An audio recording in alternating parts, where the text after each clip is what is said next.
The great hall stretched out like a crystal cathedral, its walls made of something that looked like glass but sang with inner light. 500 cadets stood in perfect rows, their bodies showing every shape and size that life in the galaxy could take. Some had 4 arms, others floated without legs, a few glowed with their own light. They all waited for the same thing. Stood near the back, his plain human form almost invisible among the exotic aliens around him. He wore the same gray uniform as everyone else, but on him it looked simpler somehow. His black hair was cut short. His hands were steady at his sides, but his heart hammered in his chest. 22 years old, from Earth, from Sol. Just a regular guy who somehow passed the entrance tests. The scanner dominated the center of the hall.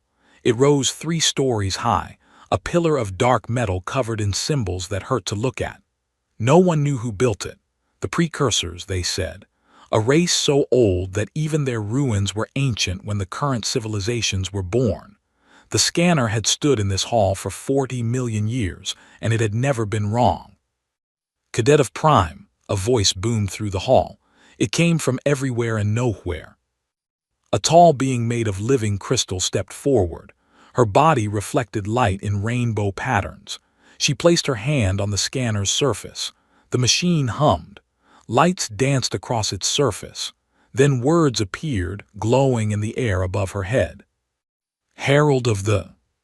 The hall erupted in whispers. That was a high rank, very high, bowed and stepped back, her crystal face showing pride. One by one, the cadets approached. The scanner gave each a title based on what it saw in their souls, their potential, their cosmic weight in the universe. Child of the Void. Walker between shadows. Keeper of the small flame. Bearer of storm and silence. Most titles were simple, some were grand. Each cadet accepted their rank and moved on, watched and waited. He wondered what the scanner would see in him, probably something basic. Humans were new to the galactic stage. They had no special powers. They died after barely a century. They couldn't breathe fire or bend metal with their minds or survive in vacuum. The line moved forward. Palms started to sweat. Cadet of Earth, the voice called. Looked up, walked forward, her steps confident. She was the only other human in his year. They had talked a few times. She was braver than him, smarter too, probably. She touched the scanner. Daughter of the quick burning. Smiled and walked back. She caught his eye and gave him a small nod. Quick burning. That fit humans, he thought. They lived fast and died young compared to most species here. More cadets went. The titles kept coming, then heard his name. Cadet of Earth. His legs moved automatically. The crowd of cadets parted. Their eyes followed him, some curious, some dismissive. What could a human amount to? He reached the scanner and lifted his hand. The metal was cold under his palm, smooth, old beyond understanding. The scanner hummed to life just like it had for everyone else. Lights began to scroll across its surface. Symbols appeared and vanished. Normal. Everything was normal. Then it stopped. The humming changed. It grew louder. The lights on the scanner began to pulse faster, brighter.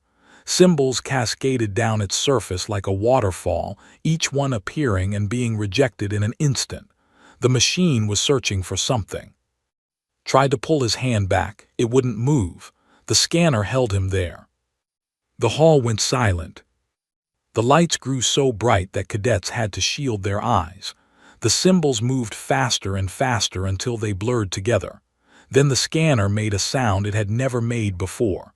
A scream. Not mechanical, something older, something that spoke in a language from before language existed. Every light in the hall flickered. Some went out completely. Then finally words appeared above his head. They didn't glow like the others. They burned. Golden white fire that wrote itself in the air. Bearer of the flame beyond gods. The silence that followed was absolute. Stood frozen, his hand still on the scanner. He didn't understand. Bearer of what? Flame. He had no fire, he was just him. Then the hall erupted into chaos. Headmaster appeared from thin air, his 6 crystalline arms spreading wide. His body, usually a calm blue, had gone pale white. He had lived for 40,000 years. He had seen empires rise and fall. Nothing shocked him anymore. Until now. Lock down the hall, his voice cut through the noise like a blade. No one leaves. Security teams to me, now. Armed guards materialized around. They didn't point weapons at him, but they surrounded him completely. Their faces showed confusion and fear. "I don't understand," said. His voice came out small. "Is something wrong?" Approached slowly, his ancient eyes studying like he was looking at a bomb that might explode. "Cadet, you need to come with us. Immediately." "But why? What does it mean?" "It means," said, his voice dropping low, "that something that should be impossible has happened. That title has appeared exactly once before in all of recorded history, 800 million years ago, and when it vanished, it took an entire war with it." Push through the crowd of cadets. "Wait, you can't just take him. He hasn't done anything wrong." A guard moved to stop her but raised a hand. "Stand down, she's right. Cadet has committed no crime." He looked at again. "But the conquered must know about this. High command must be informed. This is beyond my authority." "I'm just a human," said. He felt numb. This had to be a mistake. The scanner must be broken. "The scanner," said quietly, "has never malfunctioned in 40 million years. Not once." He gestured to the guards. "Take him to the secure wing. Treat him with respect, but he is not to leave until the council convenes." As they led away, he looked back at the crowd of cadets. Every face showed the same thing: fear. They weren't afraid of him. They were afraid of what the scanner had seen in him. Something he didn't even know he had. The great hall's lights slowly came back on. The scanner stood silent once more, its surface dark and still. But above where it stood, a faint afterimage remained in the air. Golden fire slowly fading. Bearer of the flame beyond gods. Whatever that meant, his life had just changed forever. The secure facility sat deep beneath the academy, carved into the asteroid's core, sat in a white room with no windows. The chair was comfortable, at least. They had given him water. The guards outside were polite, but he was still a prisoner. He had been here for 6 hours. The door opened with a soft hiss. A woman walked in, human, wearing formal diplomatic robes. Her hair was pulled back tight. Her face was stern but not unkind. She said, "My name is, I'm Earth's ambassador to the galactic conquered." He stood up quickly. "Ambassador, do you know what's happening? They won't tell me anything." Gestured for him to sit. She took the chair across from him. "I'm about to find out. The council is meeting now. I demanded to be here with you." She leaned forward. "Listen to me carefully. Whatever they ask, tell the truth. All of it. Don't hide anything. This is bigger than both of us." "I don't even know what this is." "You will soon." The wall behind flickered and vanished. Instead of white metal, now saw a vast chamber. 12 beings sat in a semicircle, each one massive on their viewing screens. They represented the 12 founding species of the conquered. Each one had lived for thousands of years. Each one ruled billions. The one in the center spoke first. Its body looked like flowing water held in the shape of a person. "I am High Counselor, Cadet of Earth. Do you know why you are here?" "The scanner gave me a strange title," said. His mouth was dry. "But I don't know what it means." "Of course you don't," another counselor said. "This one had scales and too many teeth. Your species is barely 2 centuries into space travel. You know nothing of the deep history." His voice was ice. "Counselor, if you have information relevant to this situation, share it. Don't insult us." Growled but said nothing. Continued, "We will share what we know, but first we must ask you questions. Have you experienced any unusual abilities? Any memories that are not your own? Any moments where time seemed to stop or reality felt different?" Shook his head. "No, nothing like that. I'm completely normal." "Have you encountered any ancient artifacts? Visited any precursor sites? Been exposed to any form of cosmic radiation? No, I grew up in Seoul, normal schools, normal life. I took the academy tests because my teacher said I should try. I barely passed. A third counselor spoke, this one made of crystal like headmaster but larger, older. We scanned you while you waited. Medical, genetic, spiritual, quantum, every test we have. You are, as you say, completely normal for a human. No abnormalities, no hidden powers, nothing. Then the scanner made a mistake, said. The room fell silent. The scanner, said slowly, does not make mistakes.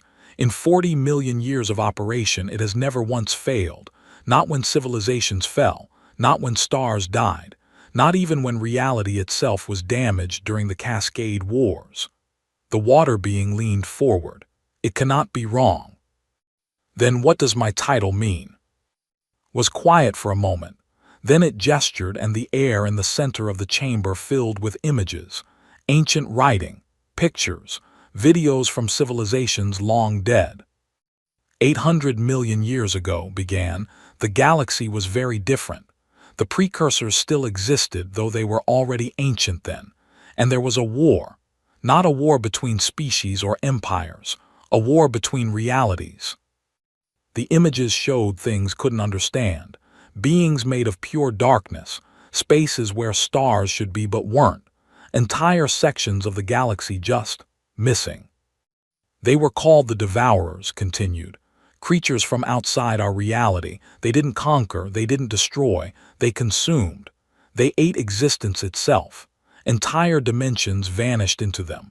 The precursors fought, but even they were losing. Then one appeared, said the crystal counselor. Its voice was soft, almost reverent. The records simply call it the bearer. The scanner gave it the same title you received, bearer of the flame beyond gods. The images changed. They showed a being of light. It had no clear shape, just pure radiant energy. And wherever it went, the devourers retreated. The bearer fought them, said.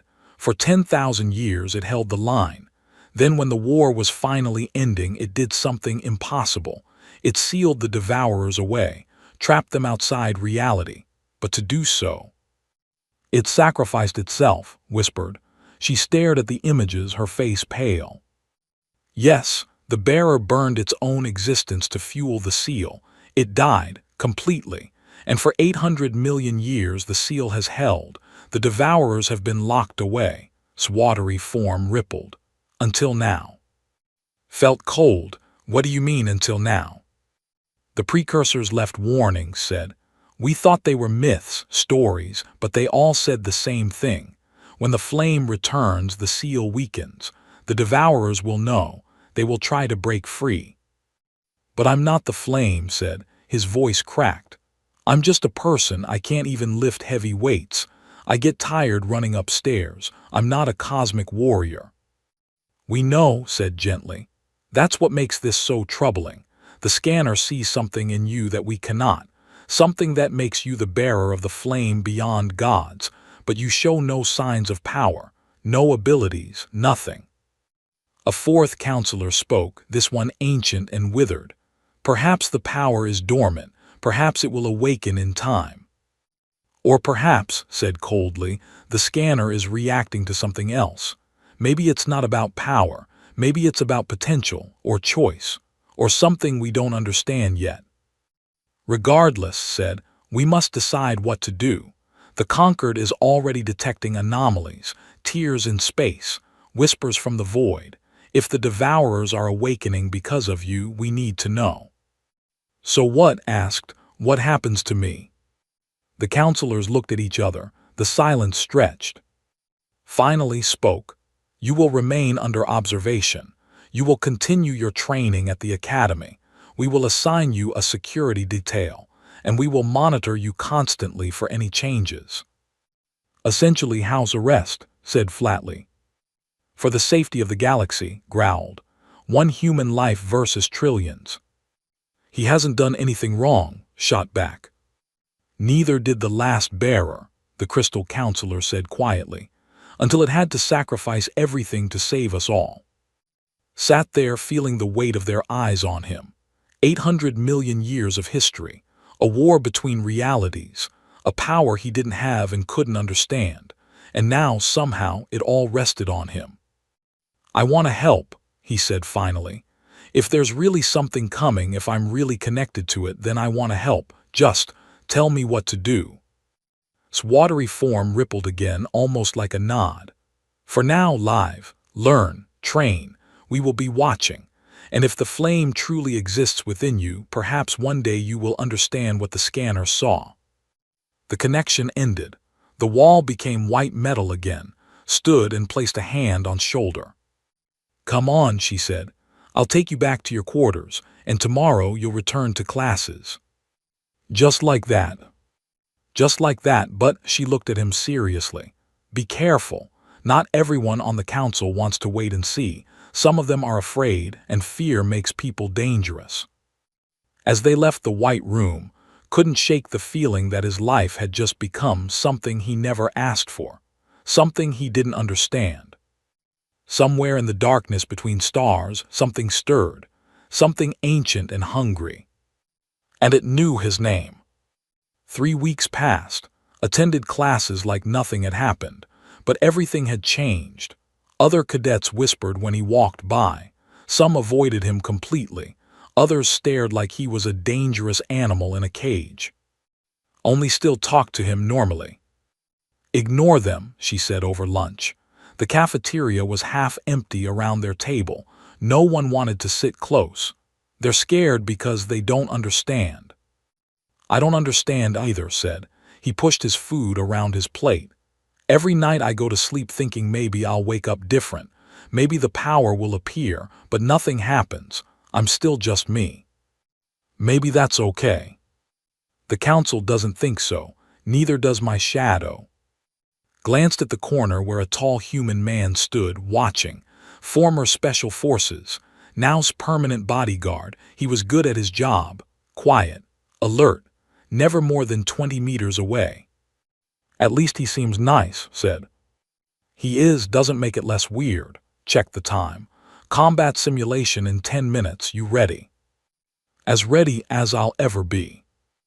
They walked to the simulation center together, following like a silent ghost. The center was a massive dome that could create any environment, any situation. Today's exercise was zero-gravity combat in a damaged space station.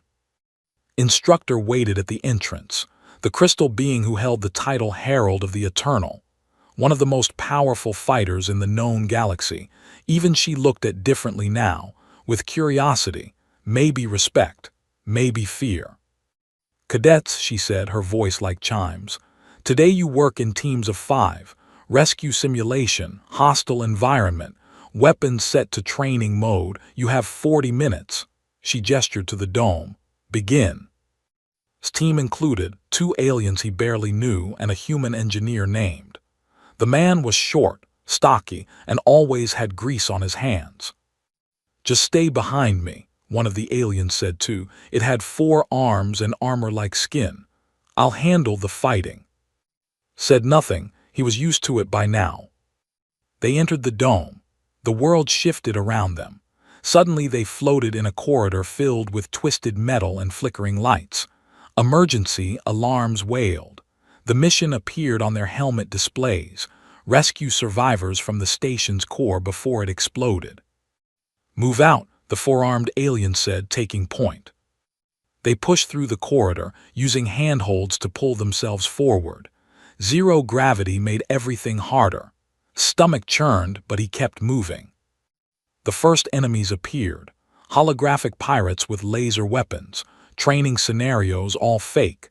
The team dealt with them easily. Then something changed. The lights went completely dark for a moment. When they came back on, they were wrong. They flickered in colors that shouldn't exist. The walls looked different, older, wrong. Said, checking his tablet. "That's not supposed to happen. The simulation parameters just went crazy." "Contact instructor," said. "Tell her we need to abort." Tried, his tablet sparked and died. "No signal, something's jamming us." Then they appeared. They weren't holograms. Knew that immediately. These things were real. They looked like shadows with too many limbs with faces that hurt to look at. They moved wrong, like they existed in more dimensions than they should. "What are those?" the four-armed cadet shouted. The creatures saw them, all of their attention focused on. They made sounds like screaming metal and rushed forward. "Run!" grabbed Sarm and pulled him backward. The team scattered. The creatures ignored everyone else. They wanted. He pushed off a wall, flying through zero gravity, trying to get away. But the things were fast. One reached for him with limbs that phased through metal like it wasn't there. "Get away from him!" The four-armed cadet opened fire. The training weapon did nothing. Real weapons wouldn't have helped either. The creatures weren't solid. Hit a corner hard. His shoulder screamed in pain. He turned to see one of the things right in front of him. Its face, if it had one, opened into a mouth full of nothing. It lunged. Time seemed to slow. Felt something in his chest. Not pain, heat. Like standing next to a fire on a cold day. It spread through his body, warm and alive. His hand moved on its own, reaching out. Golden white fire erupted from his palm. The creature didn't just die. It didn't burn or explode. It simply stopped existing. The fire touched it and it was gone, completely, like it had never been there at all. Stared at his hand. Flames danced across his fingers, but they didn't hurt. They felt right, natural, like they had always been there just waiting. Another creature came at him. He raised his hand again. Fire poured out and the thing vanished. "JINWOO's voice cut through his shock. "There's more of them." He looked around. The creatures filled the corridor now. Dozens of them, all focused on him, all hungry. "Everyone get behind me," said. His voice sounded different, stronger. "Are you crazy?" shouted. "Just do it." They pulled themselves behind him, spread his arms wide. The heat in his chest grew stronger, hotter. The flames around his hands brightened. Then he released it. Fire exploded outward in a wave. Golden white light filled the corridor. The creatures screamed and vanished. One by one they were unmade, erased from reality by the flame. When the light faded, the corridor was empty, quiet. The wrong colors were gone. The simulation looked normal again. Floated there, breathing hard. The fire around his hands slowly died down. The warmth in his chest settled back to a quiet ember. "What," said slowly, "was that?" The simulation ended abruptly. The damaged station vanished. They stood in the normal dome again, gravity returning. Instructor ran in right behind her. "Is everyone all right?" asked. Her crystal body was bright with alarm. "We're fine," said, "but those things, they weren't part of the simulation." "I know," looked at. "They were null-born, creatures that exist between dimensions. They shouldn't be able to enter our reality." She stepped closer to him. "But they found you anyway." Checked over quickly. "You hurt?" "No, I'm okay." Looked at his hands. They looked normal now. No fire, no light. "I didn't know I could do that." "The flame," said quietly, "it's awakening in you just like the council feared." She looked around at the other cadets. "No one speaks of this outside this room. Understood? This is classified." They all nodded, too shocked to argue. Headmaster appeared at the entrance, moving faster than had ever seen. His 6 arms were spread in alarm. "Instructor, report." Null-born attack. Inside the simulation. They targeted Cadet specifically. His crystal body went pale again. "That's impossible. The Academy's defenses should prevent any dimensional breach." "Should," said, "but they're getting stronger. The seal is weakening." "Then we have less time than we thought," looked at with something like sadness. "The Council needs to know, immediately." As left to make the call, felt the weight of it all crash down on him. The power was real. The danger was real. And somehow, something out there in the darkness knew exactly where he was. Said softly. She stood beside him, not afraid. "Whatever happens, we'll figure it out, okay?" He wanted to believe her. But as he looked at his hands, remembering the feeling of erasing those creatures from existence. He wondered if this was something anyone could figure out. The flame beyond gods had awakened, and the devourers were coming. Ambassador woke at midnight. She didn't knock. She came through the door fast, right behind her. "Get up," she said. "We're leaving now." Sat up confused. "What, why?" "Because the council just voted to kill you." Threw a bag at him. "You have 2 minutes. Pack only what you need." His blood went cold. "What?" Was already at the window, checking outside. High Arbiter convinced them. Says you're too dangerous. That the devourers are coming because of you, so removing you removes the problem. "That's insane," said. But he was already moving, grabbing clothes and stuffing them in the bag. "A Black Ops team is already on the way," said. "We have maybe 5 minutes before they arrive." "Where do we go?" "Somewhere they won't follow." Pulled out a small device. "I stole coordinates from a classified Concord database, a precursor site in the Shroud Expanse. If there are answers about what you are, they'll be there." They ran through the corridors. Alarms hadn't started yet, but they would soon. They reached the hangar bay where a small stealth ship waited, and were already there. "You came," said, surprised. "Of course we came," said. "You think we'd let you do this alone?" Was at the ship's controls, running pre-flight checks. "Besides, someone needs to keep this thing running. Might as well be me." They boarded quickly, sealed the door as the ship's engines hummed to life. 30 seconds later, they lifted off. 60 seconds after that, the alarms finally started screaming. "They know," said from the pilot's seat. "Hold on." The ship shot through the hangar shield and into space. Behind them, the Academy's defense systems came online. Warning shots lanced through the darkness. "They're really shooting at us," said, her voice tight. "They're shooting to disable," said. He was calm, checking weapons. "But if we can't jump soon, that won't matter." "Jump drive charging," called out. 30 seconds. The ship rocked as a shot grazed their shields, pushed the engines harder. Stars blurred past. 20 seconds. Another hit, stronger. The lights flickered. "Come on," muttered. 10 seconds. 5. Jump, hit the button.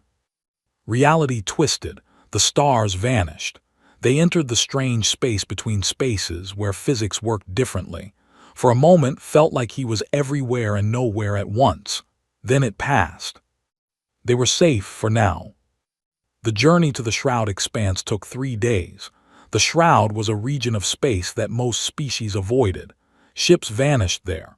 Sensors went crazy. Some said reality itself was thinner in that place, worn down by some ancient catastrophe. On the second day, things started going wrong. "Navigation is drifting," said, frowning at his screens. "Like something's pulling us off course." "Life support is acting up too," added. "Temperature keeps dropping." Sat in the back practicing with the flame. He could call it now, make it appear in his hands, but controlling it was hard. Sometimes it came out too strong, sometimes too weak. And every time he used it, he felt memories, things he had never experienced, battles in the void, screams of dying stars. "We're close," said on the 3rd day. "Coordinates say it's right there." Through the window, they saw it, a structure floating in the void. It was bigger than anything had ever seen, bigger than a planet, bigger than a star, a monument of dark metal and glowing symbols that stretched across the emptiness. "What is that?" whispered. "A precursor vault," said quietly. "A storage facility for knowledge. This is what the coordinates pointed to." They docked at a small entrance. The structure accepted them, opening doors that hadn't moved in millions of years. Inside, the air was breathable. Lights turned on as they walked, responding to their presence. "Someone's been maintaining this," said. His weapon was drawn, or something. They walked through corridors that should have been impossible, spaces that were bigger on the inside than outside, rooms that existed in multiple places at once. Finally, they reached a central chamber. A hologram activated. It showed a being made of pure light. It spoke in a language shouldn't have understood, but did. Old Korean, ancient Korean, the words of his ancestors from thousands of years ago. "Welcome, bearer of the flame," it said. "We have waited for you." "What are you?" asked. "I am a memory, a recording left by the precursors. We knew you would come. Your species was designed for this moment." Designed stepped forward. "What do you mean?" The hologram changed. It showed Earth, not modern Earth, ancient Earth, millions of years ago. "We created humanity," the memory said. "We seeded your world with the potential for the flame, not one bearer but an entire species that could share the burden. Because one being, no matter how powerful, will eventually fall. But millions, billions working together, that is something the devourers cannot consume." Felt like the floor had disappeared. "We're artificial." "No, you are natural. We simply guided evolution, planted seeds, ensured the potential was there. Every human carries a spark of the flame. Most will never know it. But in moments of great need, when faced with darkness and annihilation, your species can choose to burn bright." "Choose?" asked. "The flame is not power. It is will.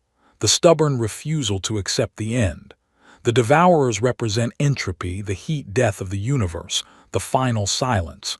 The flame is the opposite. It is the choice to matter, to fight, to live, even when logic says you should give up." "So what do I do?" asked. "You awaken the flame in others. You become the lighthouse that shows humanity what it can be. But know this, the devourers are breaking free. They know you exist. They are coming." The hologram flickered. "And so are your enemies." Alarms blared, checked his tablet. "Ships incoming, lots of them. The conquered found us."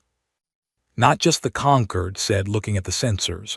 "Those readings, those are null-born ships, hundreds of them." "And something else," said, her voice barely a whisper. "Something big."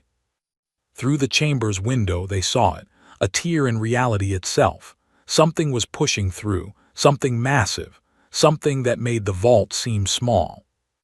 "A devourer," the hologram said. "The first scout, it has found you." "We need to leave," said, "right now." They ran back through the corridors. The vault shook around them. The devourer was trying to enter and reality itself was screaming. They reached the ship, started the engines. But the nullborn were already there, dozens of them blocking their path. "I'll hold them," said. He grabbed extra weapons, his face calm.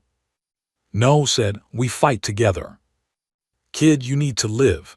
You need to get back to Earth, awaken the flame in humanity. That's what matters," smiled. "I've had a good run, let me make it count." Go. The soldier ran out, firing at the nullborn, drawing them away from the ship. His shots weren't killing them, but they were buying time. "We have to leave," said, tears in her eyes. "He's right, we have to go." The ship lifted off. Through the window, watched fight. The man moved like a dancer, precise and deadly. The nullborn fell around him, but more kept coming. Then looked up at the ship. He gave a small salute. And the nullborn swarmed over him. "No!" screamed. The ship jumped to hyperspace. When they emerged, they were far from the vault, safe but incomplete. Sat in silence, staring at his hands. The flame flickered there, weak and small. His last words echoed in his mind. Make it count.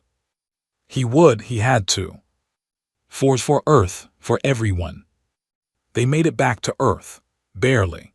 The ship was falling apart, held together by skill and luck. They landed in Seoul, right in the middle of the city center where everyone could see. News cameras were there within minutes. The whole world watched as stepped out of the stolen ship, followed by, and... "What do we do now?" asked. "We tell everyone the truth," said. Set up an emergency broadcast. Every screen on Earth, every device, every communication channel. Stood before the camera, his heart pounding. "My name is," he began. "I'm a cadet at the Galactic Academy, or I was. 3 days ago I learned something impossible. Humanity was created to be something special. We're not weak. We're not insignificant. We are the bearers of the flame. He raised his hand.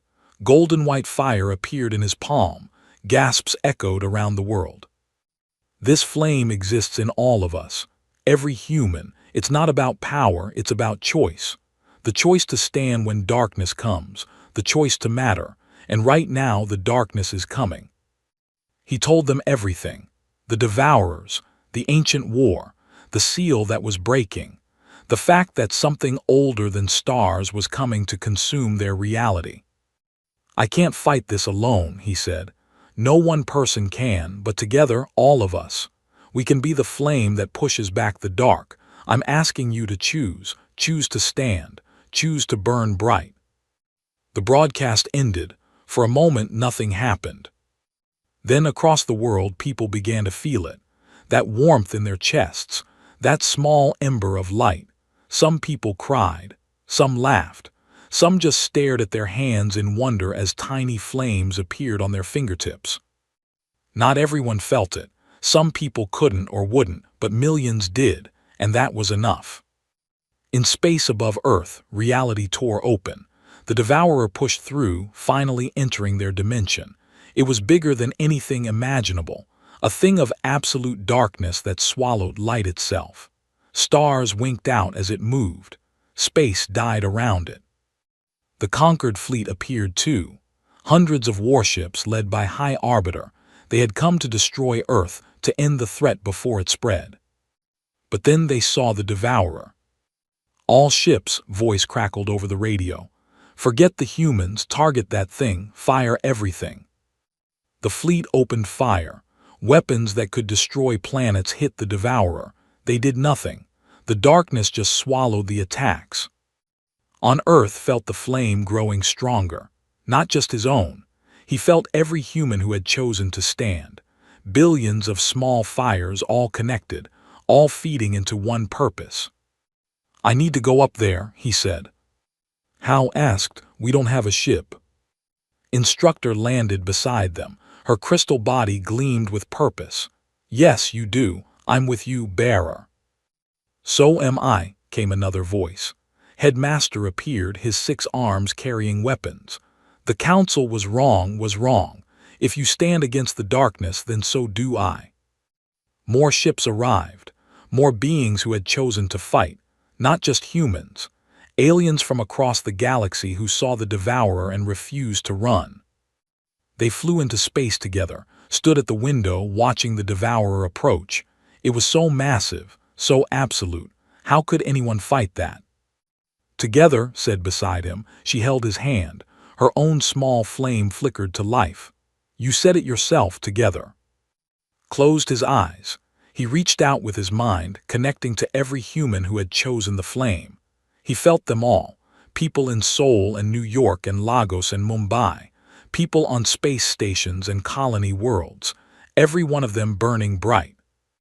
And he pulled, drew all that light into himself, not taking it, borrowing it, becoming the focus, the lens that concentrated their collective will. His body began to glow. Golden white fire surrounded him, brighter than the sun. Go, said softly, we'll protect you. Stepped out into space. He should have died instantly, but the flame protected him. He floated there, a single point of light before an ocean of darkness. The devourer saw him. It reached with tendrils that could crack worlds, but raised his hand. No, he said. The flame exploded outward, not as a weapon, as a statement, as the collective will of billions saying, we are here, we matter, we exist, and you cannot erase us. The devourer's tendril met the flame and stopped. For the first time in its eternal existence, it encountered something it couldn't consume. The flame wasn't just energy. It was meaning, purpose, the refusal to be forgotten. The battle wasn't physical. It was philosophical, a war between entropy and persistence, between the end and the stubborn human insistence that there could always be another beginning. Pushed harder. Behind him he felt humanity pushing too. Every person who chose to stand added their light to his. The flame grew brighter, hotter, not destroying the devourer but forcing it to see them, to acknowledge them. "You cannot end us," said.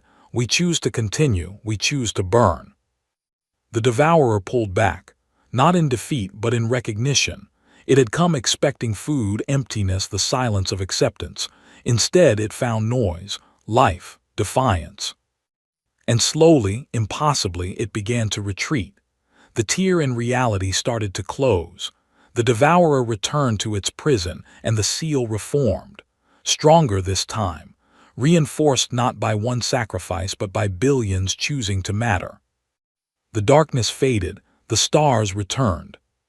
Floated there, exhausted. The flame around him dimmed but didn't die.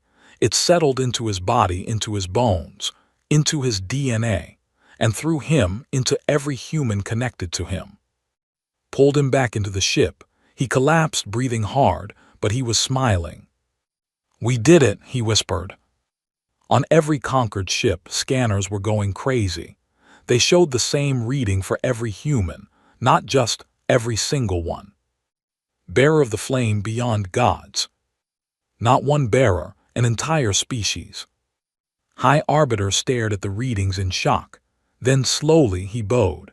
Across the fleet, other ships followed suit. Humanity had proven itself. Months later, the Academy reopened. The scanner stood in its hall, ready for a new ceremony. But this time, when humans stepped forward, it gave the same title to all of them. Stood with and watching the new cadets. The flame flickered gently in all of them, not overwhelming, not consuming, just there, a reminder of what they could be when they chose to stand together. At the edge of the hall, a memorial stone stood, carved into it, who stood so others could run, who burned bright so the light could continue. Placed a small flame there. It would burn forever, fueled by memory and gratitude. "What now?" asked. Looked up at the stars. Somewhere out there the devourers waited. Somewhere out there new threats would emerge, but humanity wasn't alone anymore, and they weren't weak. "Now we live," he said. "We burn bright, and when the darkness comes again, we'll be ready." Earth became the new center of the Academy, the place where all species sent their young to learn what the scanner had discovered. That strength isn't about power or abilities. It's about the choice to stand, the choice to matter, the choice to burn bright in defiance of the dark. And humanity, the shortest-lived, most fragile species in the galaxy, became the keepers of that lesson. The flame beyond gods. Not one hero, but billions choosing together to light the way.